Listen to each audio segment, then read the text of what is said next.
नमस्कार, आप देख रहे हैं कैपिटल टीवी का खास शो सबसे बड़ा सवाल और मैं हूं आपके साथ पल्लवी सिंह। कल अरविंद केजरीवाल ने जनता की अदालत लगाई थी। वादा था कि वो अपनी बेगुनाही के सबूत देंगे, लेकिन वहां कुछ उल्टा ही कर गए। बीजेपी पर हमला बोला, चुनावी जुमलेबाजी की और दिल्ली को पूर्ण राज्य का दर्जा दिलाने की कस्में भी खाई।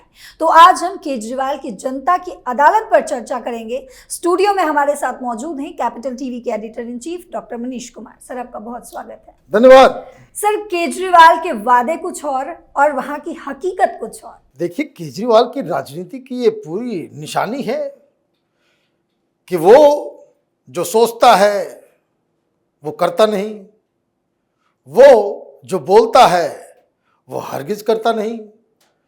इनकी राजनीति को समझने के लिए तीसरी आंख खोलने की आवश्यकता पड़ती है, नहीं तो इनके झांसे में आप ऐसा फंसोगे कि आपको उसकी हर झूठ जो है वो सच दिखाई देने लग जाएगी। क्या हुआ है, नाम क्या दिया है, जनता की अदालत, लेकिन वहां जनता तो थी नहीं। जनता की अदालत में जनता गायब। तो वहां कौन थे? छत्रसाल स्टेडियम में। छत्रसाल स्टेडियम में कार्यकर्ता आए थे, टिकटार्थी आए थे, विधायक के लोग आए थे, पार्षद के लोग आए थे, सबको ड्यूटी लगाई गई थी। दो दो बस भर के लेकर के आना। कार्यक्रम है, एक इवेंट है, कोई अदालत नहीं है। अदालत में केस चलता है, अदालत में वकील होते हैं, लेकिन यहां तो सिर्फ केजरीवाल ही केजरीवाल, ऑल इन वन। खुद मुजरिम भी, खुद गवाह भी, खुद वकील भी और खुद जज भी। लेकिन अजीबोगरीब कहानी तो यह हुई कि केजरीवाल भाषण दे रहे थे जी। और कार्यकर्ता स्टेडियम से बाहर निकलने लग गए थे। लोग थक गए। कोई केजरीवाल के समर्थन में नहीं आए होंगे। ऐसे। हाँ, और क्या, कोई अभी इमेज बची नहीं है उनकी कि लोग केजरीवाल को सुनने के लिए आएंगे। यह जमाना खत्म हो गया। और केजरीवाल इस चीज को रियलाइज करते हैं, जानते हैं।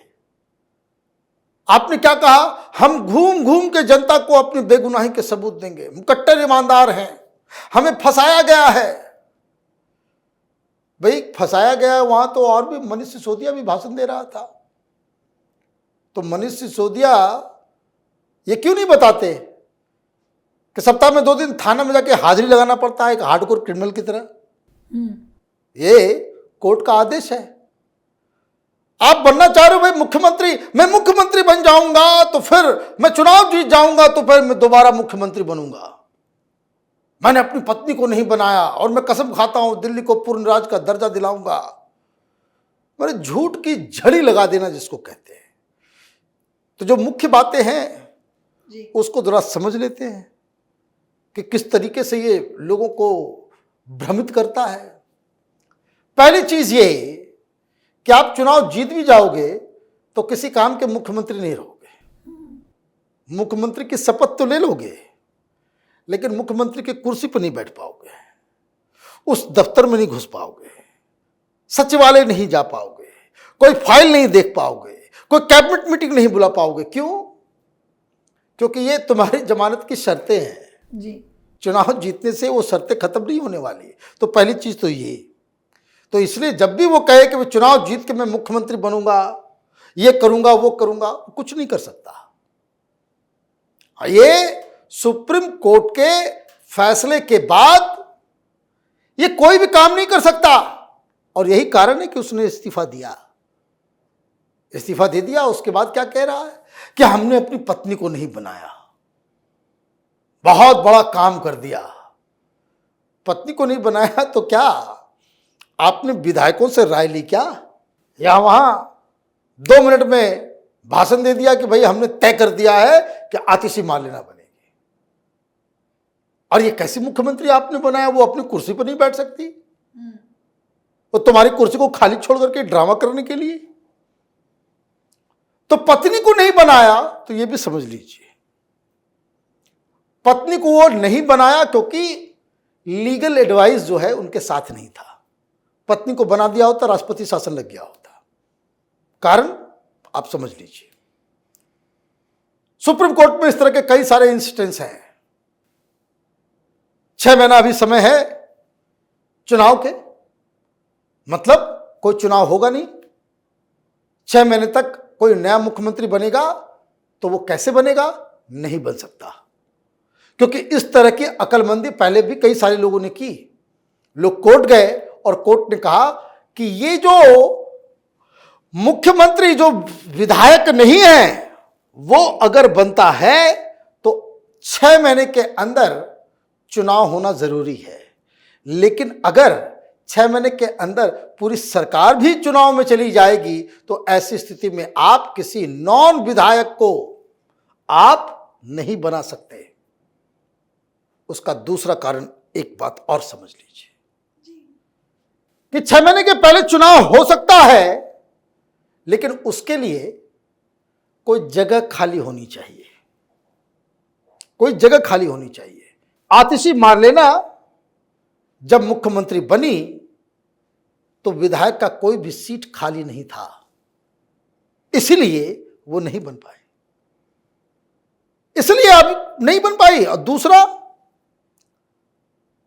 आप बन सकते हो उस तरह के भी केस में,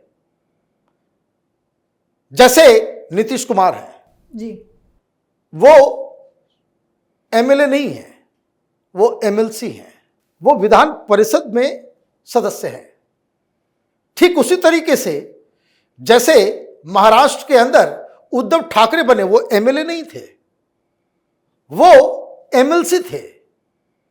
तो जहां जहां विधान परिषद की व्यवस्था है वहां वहां यह सिस्टम चल सकता है।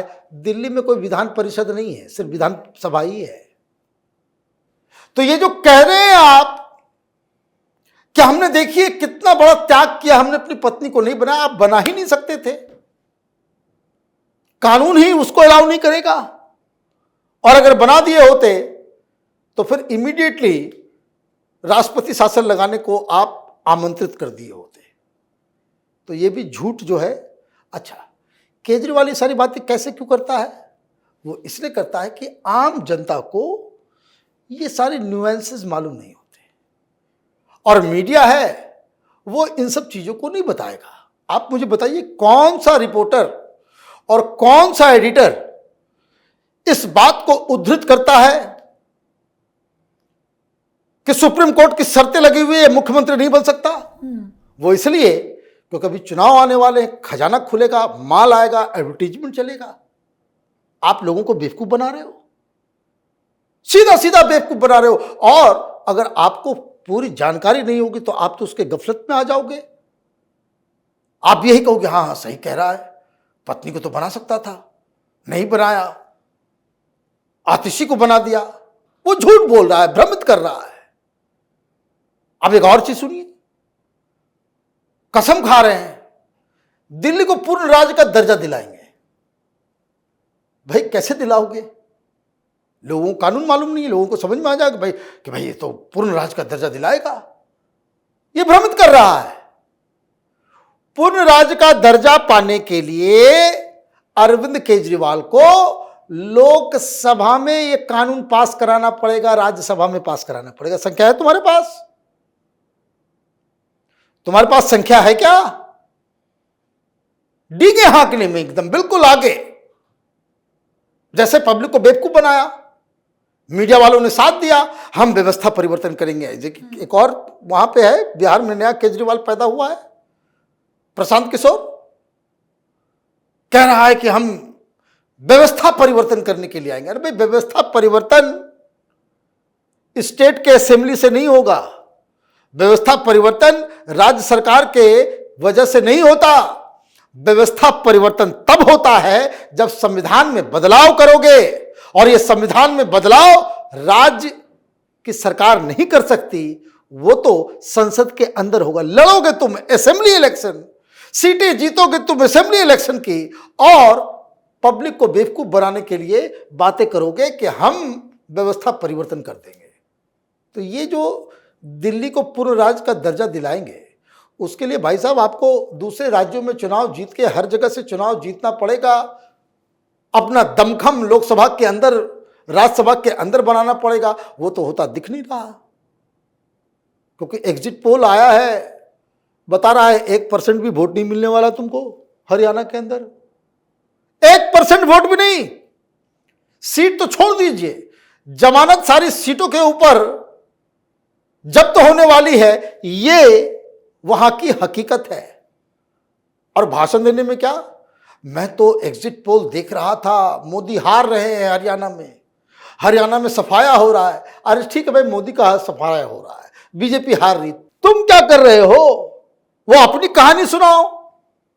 तो दूसरे के ऊपर कमेंट करना, दूसरे के ऊपर मतलब ये कि आपको अपने बारे में बात करने के लिए कुछ भी नहीं है। और आए थे कि भाई जनता की अदालत में जाएंगे, अपनी बेगुनाही साबित करेंगे। भाई क्यों नहीं बताते कि घोटाला नहीं हुआ है? उस पर चुप्पी है। आप बताओ, आप ये कहो कि भाई सुप्रीम कोर्ट ने हमारे ऊपर जो प्रतिबंध लगाया है वो गलत लगाया है, बोलने की हिम्मत है? नहीं है। आप चुनाव में जा रहे हो, अच्छी बात है, आप इसको रखो कि भाई चुनाव प्रचार में हम अभी से लग गए। ये इवेंट बनाना, जनता, अदालत, ये बड़े बड़े शब्द हैं, इतना लूजली इसे इस्तेमाल नहीं करना चाहिए। अदालत की तौहीन आप कर रहे हो। दो ही जगह अदालत लगती है, एक तो कोर्ट के अंदर जो वैलिड है और दूसरा इलीगल, ये जन अदालत। ये नक्सली लगाते हैं जंगल के अंदर, जहां हाथ पैर काटते हैं, मर्डर करते हैं, रेप करते हैं कोर्ट के फैसले के साथ। तो आप किस तरफ खड़े हो ये बताना चाहिए। अदालत तो एक ही है हिंदुस्तान में, यूनिफाइड जुडिशरी। आप कहां के फन्ने कहां आ गए हो अदालत लगाने वाले, ये तो जनता को बताना पड़ेगा। लेकिन मीडिया है जो उसकी हकीकत नहीं बताती, और इसलिए बार बार और हर बार वो अपने झूठ को प्रसारित करने में कामयाब हो जाता है। सर, तमाम जानकारियों को साझा करने के लिए आपका बहुत शुक्रिया। धन्यवाद। अरविंद केजरीवाल अपनी साख बचाने के लिए हर दिन कुछ ना कुछ जरूर कर रहे हैं। दिल्ली में चुनाव है, लेकिन तिहाड़ जाने की वजह से उनकी इमेज खराब हो चुकी है। उसी को ठीक करने के लिए वो अलग अलग तरीके आजमा रहे हैं। अपनी खोई हुई जमीन को वापस जीतने के लिए केजरीवाल और क्या क्या उपाय करेंगे, उस पर हमारी नजर बनी रहेगी। फिलहाल सबसे बड़ा सवाल में इतना ही। अब देखते रहिए कैपिटल टीवी। हमारे वीडियो को लाइक शेयर करते जाइएगा, और अभी तक चैनल को सब्सक्राइब नहीं किया तो फौरन कर लीजिएगा। नमस्कार।